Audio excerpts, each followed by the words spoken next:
Kakayanin mo bang pumasok sa isang classroom na may estudyanteng hindi na nakauwi? Gumamit ng CR na may nagpapakita? At magtrabaho sa isang paaralan kung saan may batang naghihintay pa rin ng susundo sa kanya? Sa episode na ito, 3 magkakaibang kwento mula sa isang guro, estudyante at janitor ang ating maririnig. 3 liham, 3 karanasan, at iisang lugar na puno ng misteryo. Unang kwento, mula sa isang guro.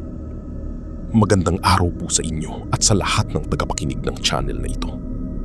Ako po si Ma'am Lisa at nais kong ibahagi ang karanasan ko bilang isang guro sa elementarya. Matagal na akong nagtuturo pero may isang pangyayari na hindi ko makalimutan.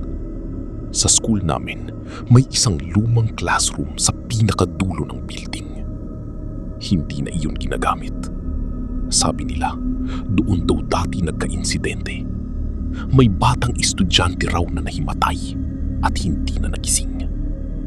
Hindi ko iyon pinaniwalaan. Isang hapon, naiwan ako sa school para mag-check ng papers. Tahimik na ang buong campus. Umuulan pa noon kaya lalong nakakadagdag sa eerie na pakiramdam. Habang naglalakad ako sa hallway, napansin kong bukas ang ilaw sa lumang classroom. Nagtaka ako dahil sigurado akong walang gumagamit noon.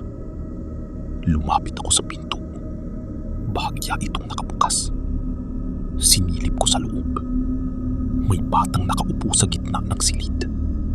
Nakasuot siya ng lumang uniform. Nakayuko siya at parang may sinusulat. Akala ko may naiwan na estudyante. Anak,